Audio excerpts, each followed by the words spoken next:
आज का हमारा टॉपिक है लेखांकन अवधारणाएं। लेखांकन अवधारणाओं के आधार पर ही लेखांकन सिद्धांतों का निर्माण हुआ है।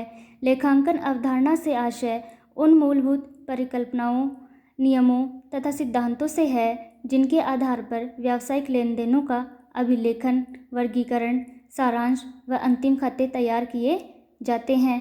लेखांकन अवधारणा का मुख्य उद्देश्य लेखांकन अभिलेखों में एकरूपता एवं समरूपता बनाए रखना है। यह सार्वभौमिक नियम है क्योंकि इन्हें वर्षों के अनुभव से विकसित किया गया है। लेखांकन अवधारणाओं में विभिन्न प्रकार की अवधारणाएं सम्मिलित है जो इस प्रकार है: पृथक अस्तित्व की अवधारणा, मुद्रा मापन संबंधी अवधारणा, निरंतरता की अवधारणा, लागत की अवधारणा, द्विपक्ष अवधारणा, आगम मान्यता या वसूली की अवधारणा, आय व व्यय के मेल की अवधारणा, उपार्जन की अवधारणा व लेखा अवधि की अवधारणा। अब हम चर्चा करेंगे पृथक अस्तित्व की अवधारणा। लेखांकन की यह एक प्रमुख अवधारणा है कि व्यवसाय का उसके स्वामियों तथा प्रबंधकों से स्वतंत्र तथा पृथक अस्तित्व होता है। लेखांकन के लिए व्यवसाय अपने स्वयं में एक अलग इकाई है। व्यवसाय में लेखा व्यापारिक व्यवहारों का किया जाता है, चाहे वे व्यवसाय के स्वामी, लेनदार, प्रबंधक आदि किसी से भी संबंधित हो, क्योंकि लेखांकन का उद्देश्य व्यवसाय की क्रियाओं का परिणाम एवं व्यवसाय की स्थिति जानना है। मालिकों, प्रबंधकों एवं लेनदारों की स्थिति जानना नहीं। इसी अवधारणा के आधार पर ही व्यवसाय का स्वामी भी व्यवसाय में लगाए गए पूंजी तक के लिए व्यवसाय का लेनदार होता है। इसीलिए स्वामी द्वारा पूंजी लगाने पर रोकड़ खाते के डेबिट तथा पूंजी खाते को क्रेडिट किया जाता है तथा स्वामी द्वारा व्यवसाय से आहरण करने पर मालिक का खाता डेबिट करके रोकड़ या माल खाता क्रेडिट किया जाता है। नेक्स्ट है मुद्रा मापन संबंधी अवधारणा। यह अवधारणा इस मान्यता पर आधारित है कि लेखांकन में केवल उन्हीं घटनाओं एवं व्यवहारों का लेखा किया जाता है जिन्हें मुद्रा में मापा जा सके।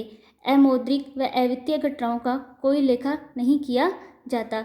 इसी अवधारणा के आधार पर किसी योग्य कुशल प्रबंधकों के व्यवसाय छोड़कर जाने से होने वाली हानि तथा संस्था में योग्य, कुशल, ईमानदार कर्मचारियों व अधिकारियों के कारण संस्था को होने वाले लाभों का कोई लेखा नहीं किया जाता। नेक्स्ट अवधारणा है निरंतरता की अवधारणा। यह अवधारणा इस मान्यता पर आधारित है कि जब तक कोई विपरीत परिस्थिति न हो, संस्था निरंतर चलती रहेगी। स्थायी संपत्तियों को इसी आधार पर अपलिखित मूल्य पर दिखाया जाता है। संपत्तियों के लागत मूल्य में से मूल्यह्रास घटाने के बाद जो मूल्य आता है वह अपलिखित मूल्य कहलाता है। चिट्ठे में संपत्तियां इसी मूल्य पर दिखाई जाती है। नेक्स्ट है लागत की अवधारणा। संपत्तियों को उनके क्रय मूल्य या लागत मूल्य पर ही दिखाया जाता है, न कि बाजार मूल्य पर। जिन संपत्तियों पर मूल्यह्रास लगता है उनको मूल्यह्रास घटाकर अपलिखित मूल्य पर दिखाया जाता है। तो लागत की अवधारणा इस मान्यता पर आधारित है कि संपत्तियों को लागत मूल्य पर ही दिखाया जाता है, न कि उनके बाजार मूल्य पर। नेक्स्ट है द्विपक्षीय अवधारणा। व्यवसाय में प्रत्येक व्यवहार दो खातों को प्रभावित करता है। एक खाता डेबिट होता है तथा दूसरा क्रेडिट। लेखांकन की दोहरा लेखा प्रणाली इसी अवधारणा पर आधारित है। दोनों पक्षों डेबिट व क्रेडिट पक्ष का योग बराबर होता है।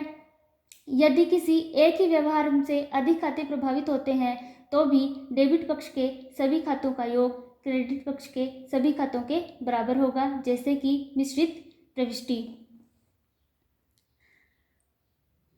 व्यावसायिक संस्था में संपत्तियां दायित्वों से अधिक नहीं हो सकती। द्विपक्ष अवधारणा के आधार पर संपत्तियों एवं दायित्वों का योग बराबर होना चाहिए। डेबिट व क्रेडिट का योग बराबर होना चाहिए। संस्था में संपत्तियां दायित्व से अधिक नहीं हो सकती, न ही दायित्व संपत्तियों से अधिक नहीं हो सकते। नेक्स्ट है आगम मान्यता या वसूली अवधारणा। आगम उस अवधि में प्राप्त हुई मानी जाती है जब ग्राहक को मूल्य के बदले माल या सेवाएं दी जाती है। लेखांकन की मूल धारणा है कि आगम तब उपार्जित मानी जाती है जब यह वास्तव में प्राप्त हो जाए। आय व योग के मेल की अवधारणा। यह अवधारणा इस मान्यता पर आधारित है कि लाभ या हानि के सही निर्धारण के लिए आय व व्यय का ठीक प्रकार से मिलान किया जाना आवश्यक है।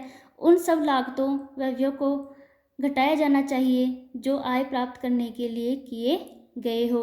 नेक्स्ट है उपार्जन की अवधारणा। आय व व्यय की मदें लेखा पुस्तकों में उस समय लिखी जाती है जब वे देय होती है।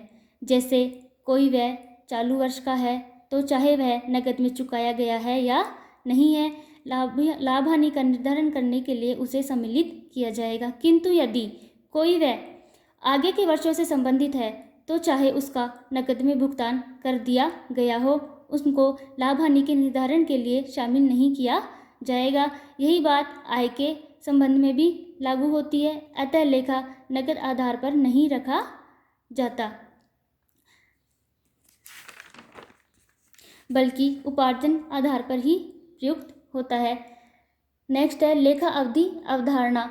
व्यवसाय की लाभ हानि तथा वित्तीय स्थिति ज्ञात करने के लिए समय समय पर व्यवसाय की प्रगति एवं गतिविधि की जानकारी के लिए एक निश्चित अवधि निश्चित कर ली जाती है। यह सामान्यतः 12 माह की होती है।